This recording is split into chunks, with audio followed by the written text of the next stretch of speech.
Hey guys, welcome back to my channel. I know I don't be on here a lot, but I decided to post a video talking about 3 different topics that I wanted to discuss. Let's start with the P. Diddy trial. Um, the whole thing with Cassie, Danny Kane, some of those ladies are coming out testifying against P. Diddy. Um, P. Diddy was the CEO of Bad Boy Records. He's attached to Biggie, Lil Kim, and stuff like that.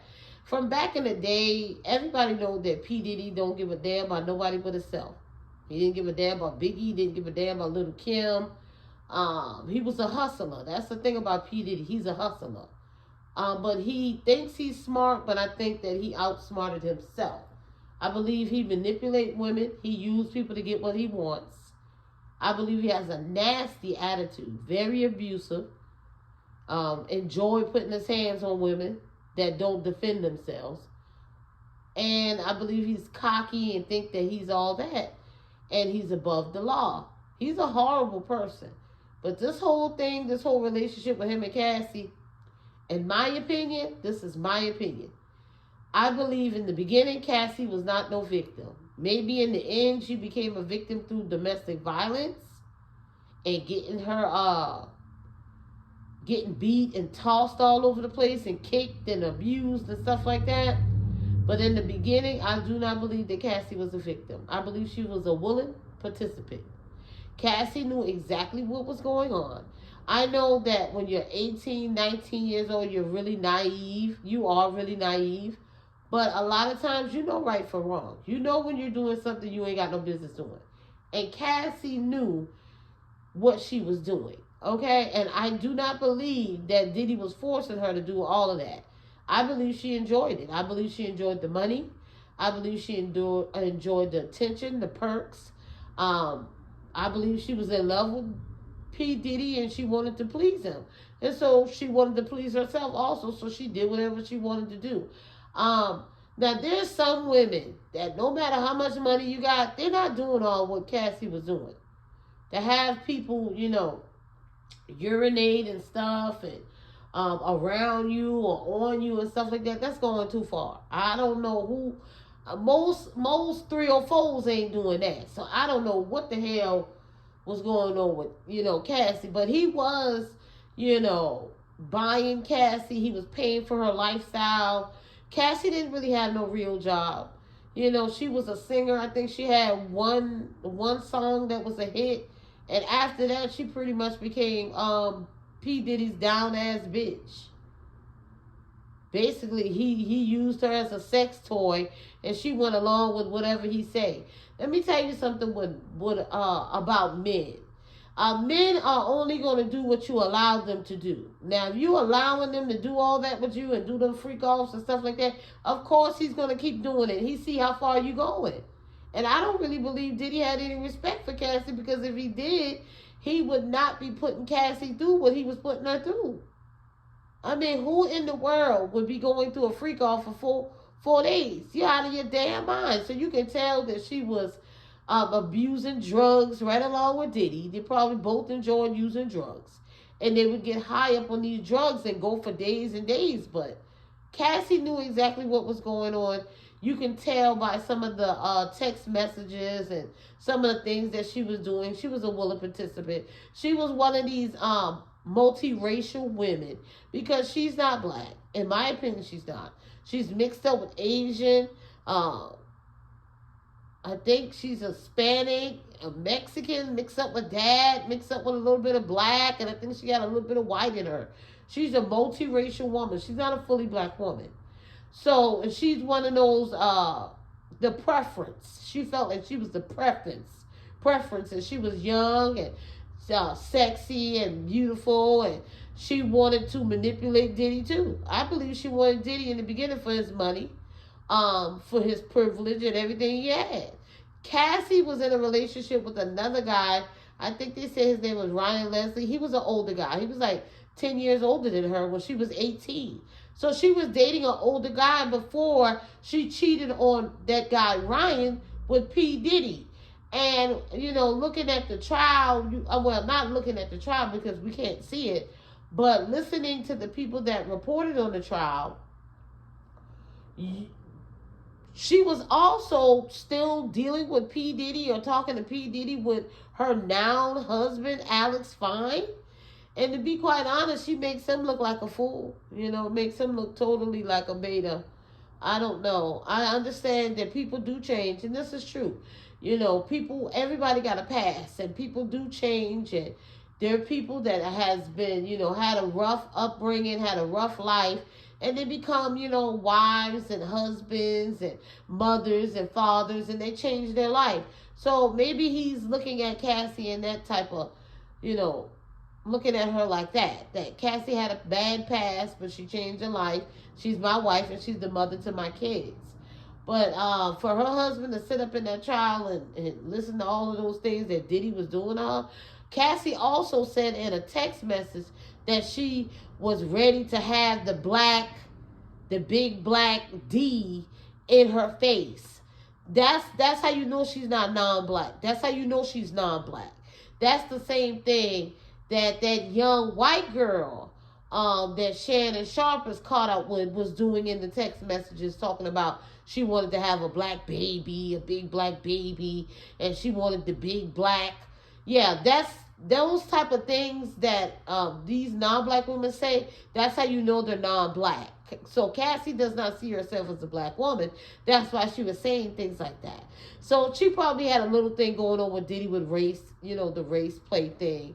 And I believe she enjoyed it until she realized that Diddy didn't respect her and Diddy was not going to wife her up and he wasn't going to give her a baby. Diddy wouldn't give her a baby for nothing, because I think Diddy understood that Cassie would do just about anything, and he felt like she didn't have no respect for herself, so he was not going to make Cassie his main thing. I think he kept Cassie around as long as he did because he enjoyed using her as his sex slave, and she knew his secrets, and he didn't want his secret to get out, so I think he catered to her. But in the beginning, Cassie was not a victim. I believe in the end, when she did marry her husband, I believe she was very jealous of the relationship that P. Diddy had with Carisha, Young Miami. I think when she saw what he was doing with Young Miami and how he was spending that money and carrying on and flaunting her around all over the place and, buying her everything she wanted, and then Young Miami was still talking to Diddy anywhere she wanted to talk to him. I do believe that Young Miami is a freak. I do believe that, and I do believe that she knows that Diddy is a freak too, but I do believe she had her boundaries, and I believe that Diddy knew that he could not do all those things that he did to Cassie to people like Young Miami and Kim Porter. Kim Porter was the real victim. Cassie was jealous of Kim Porter too. That's why I really don't have, I feel for her when she was getting beat up, but I really don't have too much sympathy for her as a woman. And I'm not trying to say that she deserved what she got and she was young and naive. I understand that. Diddy is an asshole. But Cassie knew Diddy was cheating on Kim Porter with her. Cassie had no problem being a side bitch. She had no problem disrespecting that woman for all those years. So Cassie's very sneaky. She's a freak. She has to be a freak. Because most women, no matter what money you got, they're going to say, hey, I'll do this and I'll do that. But I'm not doing that. I'm not doing all that stuff that Cassie doing. And most men will understand. And they will still give up the money. Even when you setting boundaries. So Diddy knew he could do whatever he want with Cassie. So that's why he did what he had to do with her. I don't know how many years he's going to get. I do believe he's going to get some time, but I don't know if he's going to get as much time as R. Kelly. Moving on to the next topic. The next topic I wanted to talk about is what's the next topic in the news? Lord, I totally got a brain freeze right there.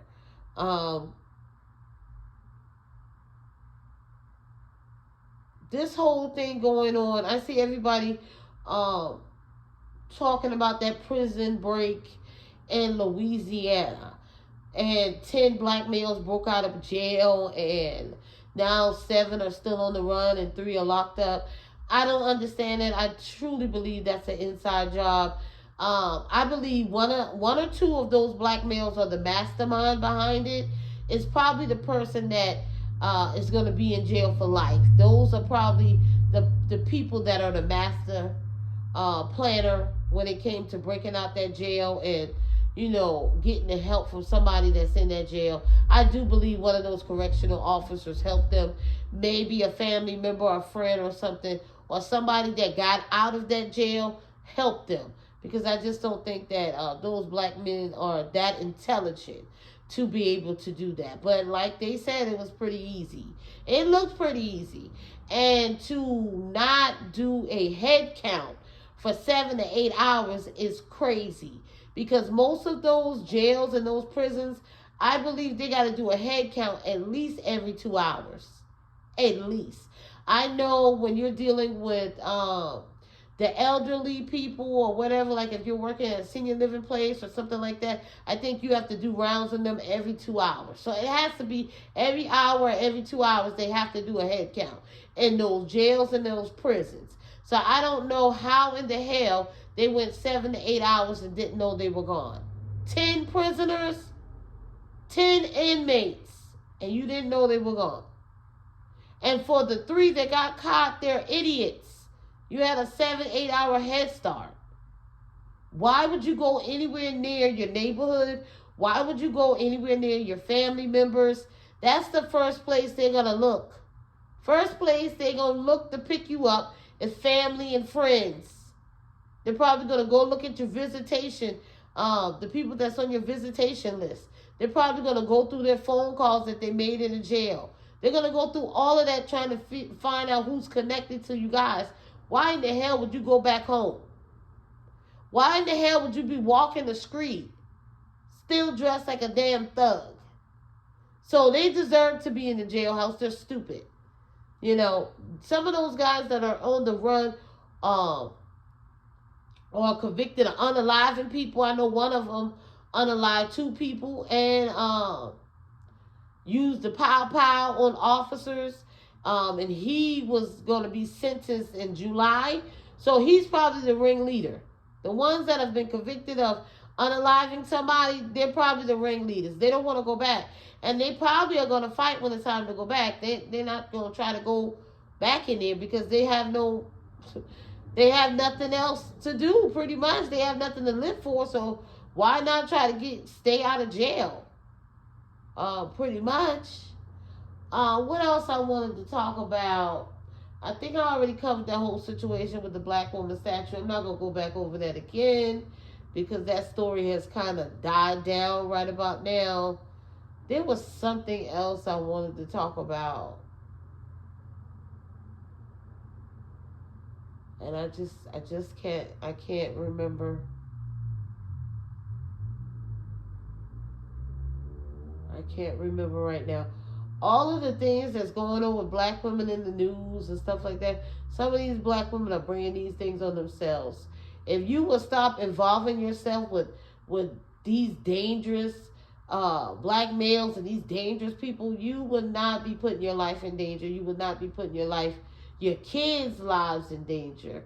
If you really took time to investigate people's backgrounds before you get in a relationship with them and before you bring them around your kids. Because I see a lot of children are being unalived and stuff like that by black males, by their jealous girlfriends or jealous other baby mamas or doing things to kids and stuff like that. So protect the children. If you don't do nothing else, protect the kids. Yeah, make sure you do that. What else I was going to talk about? I keep forgetting what I said I was going to talk about. But I think that's pretty much everything for right now. That's really going on the news. I see they're exposing that rapper, Bossman, DLow. I'm not surprised. A lot of these males are on the DL. It doesn't matter the race. A lot of these men are very freaky. They are very freaky and they do just about anything. So you have to be careful with these men. So I'm not surprised that he's being exposed. A lot of those rappers are on the down low. They do a lot of things. Just like how Diddy was exposed and people are blown away by all the things that he was doing. I don't know if Diddy is gay, but he pretty much might be bi or curious or something like that. But he has some kind of sick fetish of watching a woman that he's sleeping with and dealing with mess around with these men in front of him. I mean, that was some crazy stuff. And that he was sitting around trying to pay those people that was like the workers and the exotic dancers and stuff like that.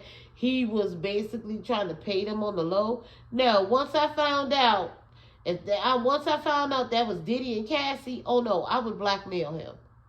I would have blackmailed him. He would have had to pay way more money than what he was paying those people. Because those people was keeping his secret and they weren't getting nothing out the deal. They need to sue him. They need to get all their coins out him and damn Cassie. Now some people say, well, they were there, committing a crime. Prostitution is illegal in this country. I really don't believe that. You should get paid for your time no matter what you do. Nothing in this world is fucking for free. So my attention and my time is not for free. And those people should sue both of they dumb ass for involving them, for traumatizing them, and not giving them the proper dues. Because if I knew it was Diddy, they said one of the male workers had sued Diddy. He was going to expose him, and he sued him and got $5 million. That's exactly what I would have done to him. I'm not keeping your secret. I'm not keeping your secret like that. You're P. Diddy.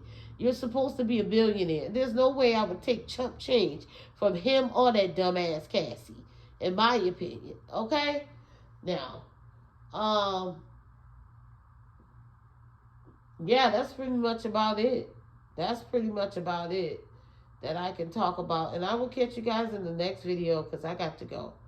Drop something in the comment section if you want me to talk about it, because I completely got a brain freeze.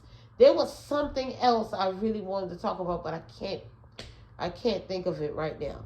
So I'll talk to you guys later. Bye bye.